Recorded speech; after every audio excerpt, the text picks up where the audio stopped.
तुम रोज यहाँ से क्यों गुजारते हो? कितनी मैंने आपके साथ बुरा सलूक किया, फिर भी आप मेरी खैरियत पूछने आए। रहमत और माफी ही बेहतरीन रास्ता। आज मुझे समझ आया कि आप सच में रहमत हैं। लेकिन कहानी ऐसी जो आपके दिल को हिला देगी। आज की इस वीडियो में आप एक ऐसा वाकया सुनने वाले हैं जिसे सुनकर आपकी आंखें नम हो जाएंगी। एक औरत जो रोज हजरत मोहम्मद सल्लल्लाहु अलैहि वसल्लम को तकलीफ देती थी, जुल्म करती थी, नफरत करती थी, लेकिन उसे यह नहीं पता था कि जिनके साथ वह ऐसा कर रही है वही अल्लाह के आखिरी रसूल सल्लल्लाहु अलैहि वसल्लम है। सोचिए कैसा होगा वो लम्हा जब उसे एहसास हुआ होगा, मैं किस शख्स के साथ यह गुनाह करती रही।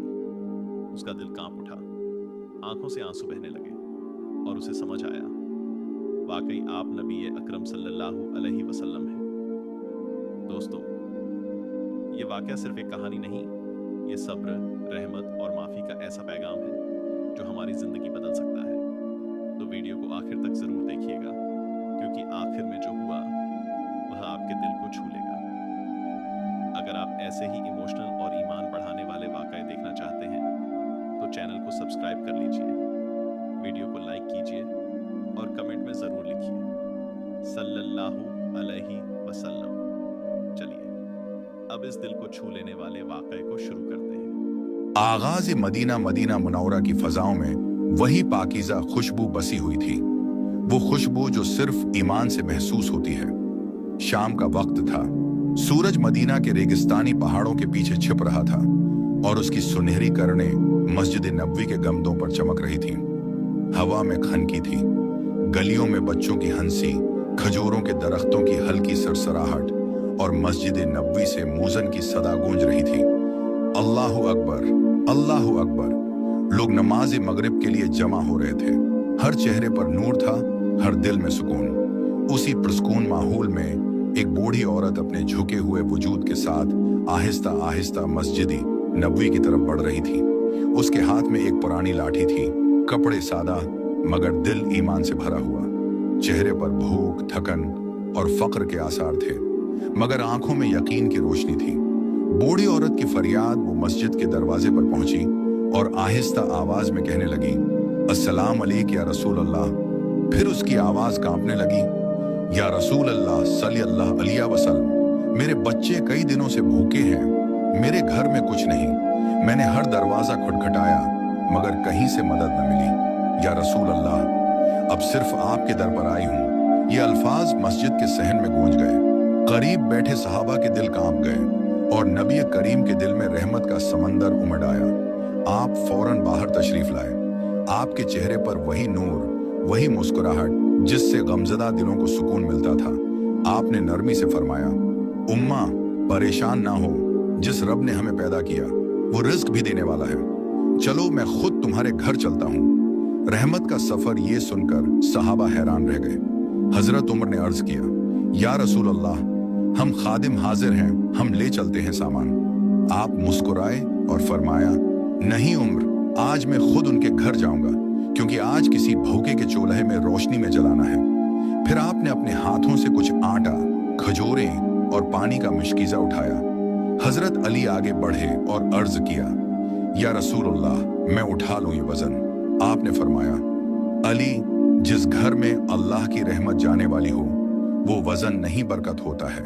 फिर आप हजरत अली के साथ इस बूढ़ी औरत के घर की तरफ रवाना हुए। फकर का घर, नूर का मंजर। मदीना के किनारे पर एक छोटा सा कुचा मकान था। दीवारों में दुराड़ें, छत से मिट्टी के जरे झड़ रहे थे। अंदर अंधेरा था। दो छोटे बच्चे माँ की चादर से लिपटे हुए थे। उनके चेहरे पीले, आंखों में आंसू और जिस्म भूख से कांप रहे थे। बूढ़ी औरत आहिस्ता से बोली, ये मेरा घर है या रसूल अल्लाह। नबी ने फरमाया, ये वो घर है जहां आज अल्लाह की रहमत उतरेगी। आप अंदर दाखिल हुए। चिराग बुझा हुआ था।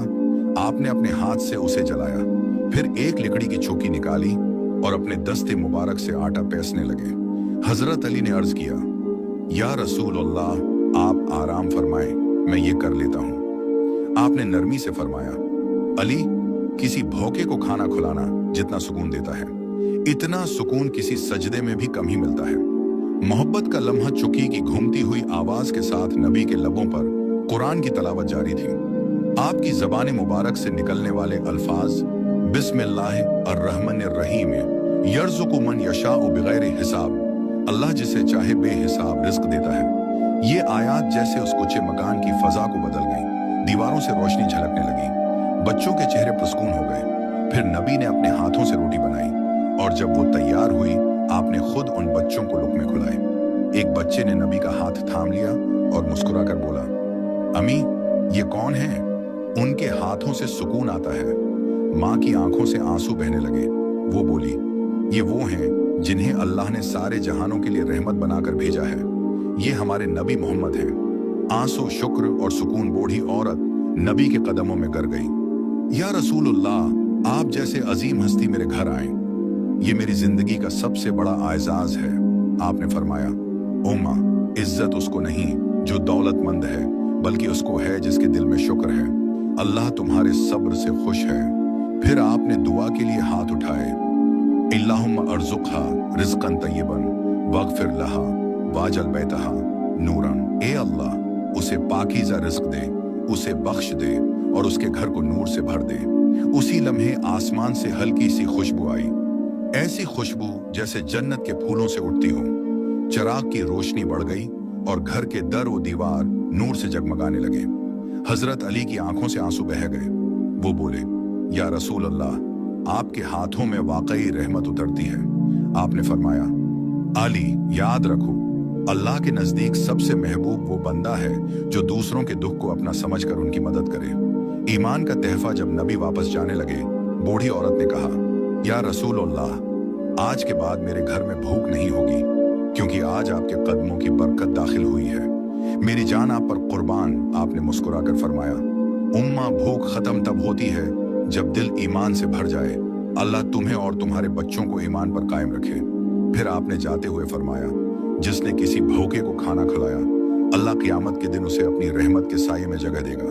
इख्तितामी करामत इस रात मदीना की फजा बदली हुई थी।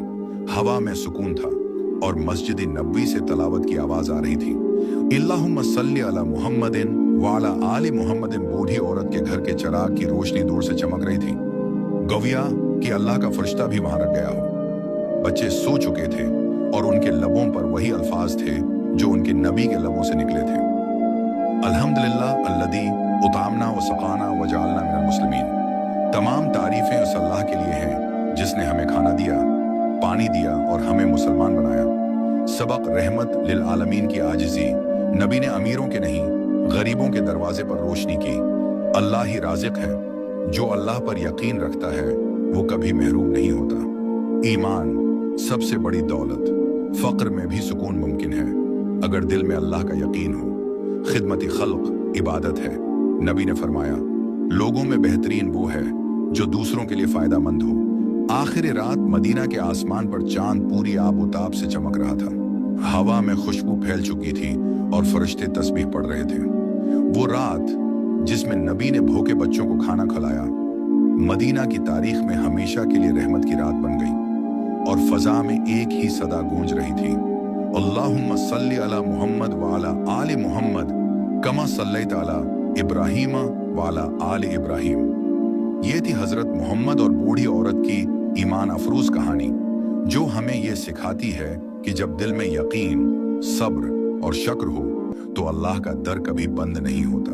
दिन मदीना के एक छोटे से गांव में एक बूढ़ी महिला अपने घर के दरवाजे के सामने चुपचाप बैठी थी। उसके सामने कुछ सामान रखा था, जैसे वो कहीं जाने की तैयारी कर रही हो। उसके चेहरे पर चिंता की लकीरें साफ दिख रही थीं और आंखों में एक अजीब बेचैनी थी। वो बार बार इधर उधर देख रही थी, जैसे वो किसी डर से भागना चाहती हो। फिर वो धीरे धीरे उठी। उसने अपना सामान लिया और चलने लगी। उसके पैर लड़खड़ा रहे थे और वो कुछ दूर जाकर थक कर बैठ गई और हांफते हुए कहने लगी, न जाने अगर कभी उस आदमी से मुलाकात हो जाए और अगर वो कुछ कह दे तो क्या मेरा मन भी बदल जाएगा। उसके मन में एक ही नाम गूंज रहा था और वो नाम मोहम्मद सल्लल्लाहु अलैहि वसल्लम। हाँ, वो नाम जिसे सुनकर आत्मा तक कांप उठती है, जिसकी बात सीधे दिल में उतर जाती है, जिसे एक बार सुन लेने के बाद भूलना मुश्किल हो जाता है। बूढ़ी महिला की आंखों में डर था। उसने सोचा, मैं अब इस शहर में नहीं रह सकती, इसलिए जितनी जल्दी हो सके यहाँ से चली जाती हूँ। उसके दिल की बेचैनी तब भी बाकी थी। उसने हजरत मोहम्मद सल्लल्लाहु अलैहि वसल्लम से कभी मुलाकात नहीं की थी, लेकिन उनका नाम ही उसकी आत्मा में हलचल पैदा कर चुका था। क्या शक्ति है इस नाम में! अगर मिल जाए तो जीवन बदल देता है, और जो ना भी मिले तो भी दिल को कहीं गहराई में छू जाता है। उसी समय रसूलुल्लाह सल्लल्लाहु अलैहि वसल्लम उस रास्ते से कहीं जा रहे थे। उन्होंने उस बूढ़ी महिला को देखकर रुक गए। वो समझ गए कि ये महिला कहीं जाने की तैयारी कर रही है, लेकिन वो बहुत कमजोर लग रही थी और उसका सामान भी भारी लग रहा था। अतः नबी करीम सल्लल्लाहु अलैहि वसल्लम ने नरम और प्यार भरी आवाज में कहा, अम्मा जान, आप कहाँ जा रही हैं? नबी जी की बात सुनकर बूढ़ी महिला चौंक उठी। कुछ पल उनकी तरफ देखती रही, फिर बोली, बेटा, मैं ये शहर छोड़ रही हूँ। अब यहाँ रहना सुरक्षित नहीं है, क्योंकि यहाँ एक जादूगर आया है जो लोगों के दिलों को अपनी बातों से खींच लेता है। मैं नहीं चाहती कि मेरे साथ भी ऐसा हो। बूढ़ी महिला की बात सुनकर नबी मोहम्मद सल्लल्लाहु अलैहि वसल्लम ने सिर झुकाया और शांत होकर उनकी हर बात ध्यान से सुनी। फिर बहुत शांत स्वर में बोले, अम्मा जान, क्या मैं आपकी मदद कर सकता हूँ? आपका सामान तो काफी भारी लग रहा है। नबी जी की बात सुनकर बूढ़ी महिला कुछ पल उनकी तरफ देखती रही और मन ही मन सोचने लगी, कौन है ये युवक? आजकल कौन किसकी इतनी चिंता करता है? कुछ देर सोचकर बोली, बेटा, अगर तुम मेरा ये सामान सिर पर उठा दो तो मेरी बहुत मदद होगी। बूढ़ी की बात सुनकर नबी मोहम्मद सल्लल्लाहु अलैहि वसल्लम हंसे, आगे बढ़े और सामान उठाने लगे। सचमुच सामान बहुत भारी था। उन्होंने महसूस किया कि इस उम्र में ये अम्मा इसे उठाकर कहीं नहीं जा पाएंगी, इसलिए उन्होंने बहुत नरमी से कहा, अम्मा जान, आपका बोझ तो सचमुच भारी है और आप भी अब बूढ़ी हो गई हैं। अगर आप अनुमति दें तो क्या मैं आपको आपके ठिकाने पर पहुंचा दूं? लेकिन बूढ़ी महिला एकदम आश्चर्यचकित हो गई। इतना सभ्य, इतना दयालु लड़का देखकर वो कुछ देर चुप रही, फिर गहरी सांस लेकर बोली, बेटा, इससे और क्या मेहरबानी हो सकती है? तब अल्लाह के रसूल मोहम्मद सल्लल्लाहु अलैहि वसल्लम ने वो भारी बोझ अपने कंधे पर उठा लिया और धीरे धीरे उस महिला के साथ चलने लगे। बूढ़ी महिला थकी हुई थी, इसलिए हाँफ रही थी। चलते चलते उसने नबी जी की तरफ देखा और बोली, बेटा, मैं तुम्हें एक बात बताती हूँ। अगर तुम बुद्धिमान हो तो ये शहर छोड़ दो। यहाँ एक बहुत खतरनाक जादूगर आया है। उसका नाम है मोहम्मद सल्लल्लाहु अलैहि वसल्लम। वो कहता है कि वो नबी है, हमारे देवताओं के बारे में झूठ बोलता है और लोगों को गुमराह करता है। बूढ़ी महिला की बात नबी जी चुपचाप सुनते रहे, लेकिन कोई जवाब नहीं दिया। चेहरे पर सिर्फ शांति ही शांति थी। कुछ देर बाद महिला फिर बोली, उसकी बातों में ऐसा जादू है कि जो एक बार सुन लेता है वो उसी का होकर रह जाता है। न जाने कितने लोग उसके जाल में फंस गए हैं। मैंने सारी जिंदगी अपने देवताओं की पूजा की है। मैं नहीं चाहती कि इस उम्र में मेरा ईमान डगमगाए। मेरे पूर्वज जैसे जीवन जिए हैं, मैं भी वैसे ही जीना चाहती हूँ। इसलिए मोहम्मद सल्लल्लाहु अलैहि वसल्लम की बातों में आकर गुमराह नहीं होना चाहती। मैं तुम्हें भी समझा रही हूँ बेटा, उससे दूर रहो। पूरे रास्ते भर वो बूढ़ी महिला इस युवक को सिर्फ एक ही बात समझाती रही, लेकिन वो युवक कुछ नहीं बोला। अतः एक लंबी यात्रा के बाद वे दोनों अपने गंतव्य पर पहुंचे। युवक ने धीरे धीरे वृद्धा का सामान नीचे रखा, इतनी सावधानी से जैसे उसे कोई कष्ट न हो, फिर चुपचाप लौटने लगा। तब वृद्धा महिला आश्चर्यचकित हो गई और बोली, बेटा, एक बात तो बताओ कि तुम कौन हो? तुमने तो अपना नाम भी नहीं बताया। इतना बोझ उठाया, इतनी मदद की। मैं तो सबको बताऊंगी कि आज मुझे रास्ते में एक फरिश्ते ने मदद की थी। वृद्धा की बात सुनकर युवक हल्का मुस्कुराया और बोला, अम्मा, नाम जानकर क्या करोगी? आपका काम तो हो गया, यही काफी है। लेकिन वृद्धा जिद पर अड़ी रही, नहीं बाबा, मैं जानना चाहती हूँ। तुम इतने अच्छे, इतने सभ्य, इतने विनम्र हो, मुझे तुम्हारा नाम अवश्य जानना होगा। युवक कुछ देर चुप रहा, फिर बहुत नरम स्वर में बोला, अम्मा, जिसे आप पूरे रास्ते गाली दे रही थीं, जिसे आप जादूगर, झूठा, उकसाने वाला कह रही थीं, मैं वही व्यक्ति हूं। मैं मोहम्मद सल्लल्लाहु अलैहि वसल्लम हूं।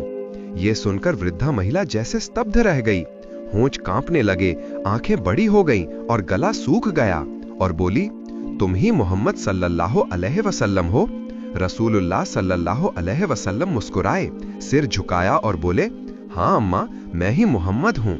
नबी के मुंह से ऐसी बात सुनकर वृद्धा जैसे थम गई। उसे याद आने लगा कि कैसे उसने उन्हें अपमानित किया था, क्या क्या नहीं कहा था, और उस व्यक्ति ने एक भी जवाब दिए बिना, कोई शिकायत किए बिना सिर्फ उसका बोझ ढोया, हर बात चुपचाप सुनी। अतः वृद्धा की आंखों से आंसू बहने लगे। कांपते कांपते रसूलुल्लाह सल्लल्लाहु अलैहि वसल्लम के पास झुक गई। अपने दोनों हाथ उनके पैरों पर रखकर फूट फूट कर रोने लगी। मैंने पूरे रास्ते तुम्हें गाली दी, तुम्हारा अपमान किया, और तुमने एक बार भी कुछ नहीं कहा, बल्कि उल्टा मेरी मदद की, मेरा बोझ ढोया। क्या मुझे ये नहीं समझना चाहिए था कि एक सच्चा महान व्यक्ति ऐसा ही होता है? रसूलुल्लाह सल्लल्लाहु अलैहि वसल्लम अत्यंत नम्रता से बोले, अम्मा जान, आपने जो कहा आप तो जानती नहीं थीं। जो नहीं जानता उसे अगर धैर्य से समझाया जाए तो एक दिन वो अवश्य सत्य को पहचान सकता है। वृद्धा महिला का रोना थम नहीं रहा था। फिर गहरे दुख के साथ बोली, मुझे झूठ सिखाया गया था, अब मैं समझ गई हूं, तुम सत्यवादी हो, तुम न्यायपरायण हो, तुम अवश्य अल्लाह के भेजे हुए रसूल हो। फिर उसने कांपते स्वर में लेकिन पूर्ण विश्वास में कहा, मैं गवाही देती हूं कि अल्लाह के सिवा कोई इबादत के लायक नहीं, और मैं गवाही देती हूं कि तुम मोहम्मद सल्लल्लाहु अलैहि वसल्लम अल्लाह के भेजे हुए रसूल हो। और फिर वो मुसलमान हो गई। सुभान अल्लाह।